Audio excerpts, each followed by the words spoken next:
Hello friends, welcome back to my YouTube channel Amaze Fact. Peter England, Monte Carlo, Royal Enfield, ये अभी भी मैंने जिन companies के नाम लिए हैं, आपको इन कंपनीज़ का नाम सुन के तो अक्सर यही लगता होगा कि ये एक विदेशी ब्रांड है।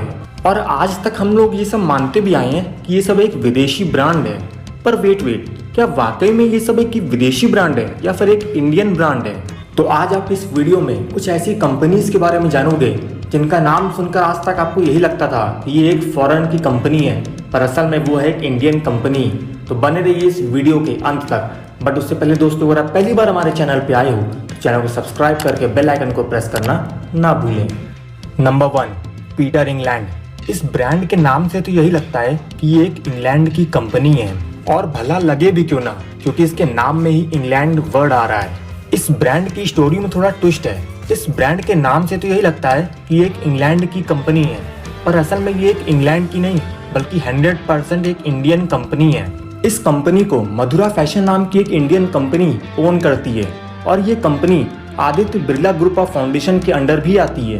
तो फाइनली अब आपको ये चीज़ पता है कि ये कंपनी इंग्लैंड की नहीं बल्कि एक इंडियन कंपनी है। नंबर 2, एलन सोली। इस ब्रांड को सबसे पहले साल 1990 में मधुरा गारमेंट्स ने इंडिया में लाया था, और साल 1990 के बाद ये ब्रांड एक इंडियन ब्रांड बन गई, और साल 2001 में इस ब्रांड को आदित्य बिरला ग्रुप ने खरीद लिया। सो ये चीज़ आप बोल सकते हो कि स्टार्टिंग टाइम में ये एक फॉरेन की कंपनी थी, पर आज ये एक इंडियन कंपनी है। Number 3, Monty Carlo. इस कंपनी का नाम सुनते ही इस ब्रांड के नाम में ही इटालियन फील आती है। सो हम लोग को यही लगता है कि ये एक इटली की कंपनी है, और पिछली 2 कंपनीज की तरह ये कंपनी भी कोई फॉरेन की कंपनी नहीं बल्कि एक इंडियन कंपनी है। मॉन्टी कार्लो एक इंडियन वुलन ब्रांड है जो कि लुधियाना बेस्ड नेहर ग्रुप के अंडर आती है। Number 4, Jaguar and land rover cars. Basically ये एक कार मैन्युफैक्चरिंग कंपनी है, और इन कंपनीज की कार्स की खूबसूरती को देखकर आपको यही लगेगा कि ये कोई फॉरेन की ब्रांड है, पर असल में ये एक इंडियन ब्रांड है। और इस कंपनी को जो कंपनी ओन करती है वो कोई और नहीं बल्कि टाटा मोटर्स है, और टाटा मोटर्स ने इस कंपनी को साल 2008 में खरीदा था। उससे पहले साल 1990s में ये कंपनी फोर्ड की हुआ करती थी। Number 5, royal Enfield. ये कंपनी अपनी खूबसूरत मोटरसाइकिल मैन्युफैक्चरिंग के लिए जानी जाती है, जिसको इंडिया में हम सब लोग बुलेट के नाम से जानते हैं। और इस कंपनी से जुड़े हुए एक और फैक्ट को आज जान लो।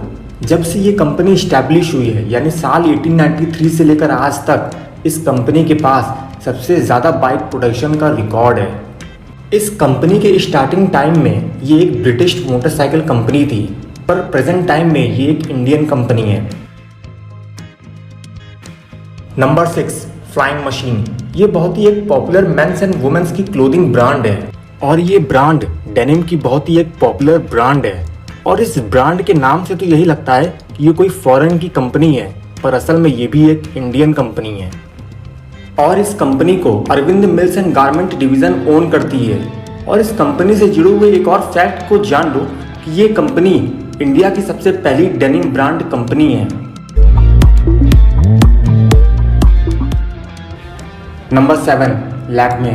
अब इस कंपनी के प्रोडक्ट आपने अपनी स्किन पर ना यूज़ किए हों, ऐसा हो नहीं सकता। ये कंपनी कुछ टॉप लेवल की कॉस्मेटिक ब्रांड में से एक है, और ये कंपनी भी एक इंडियन ओरिजिन कंपनी है। और इस कंपनी की शुरुआत सबसे पहले JRD टाटा ने की थी। उसके बाद इस कंपनी को हिंदुस्तान यूनिलीवर ने खरीद लिया। लैक्मे आइकॉनिक काजल, लैक्मे रीइन्वेंट। नंबर 8, म्यूनिक पोलो। अब इस ब्रांड के नाम से तो ये लगता है कि ये एक जर्मन कंपनी है, और बाकी कंपनी की तरह ये भी एक इंडियन कंपनी है। पर हाँ, ये पूरी तरीके से एक इंडियन कंपनी नहीं है। इसका कुछ % इंडियन कंपनी का है और कुछ % जर्मन कंपनी का है। अगर आपको इस वीडियो में इतना सभी मज़ा आया हो तो एक लाइक, कमेंट, शेयर, और आपके भाई के चैनल है यार, सब्सक्राइब तो करके ही जाना।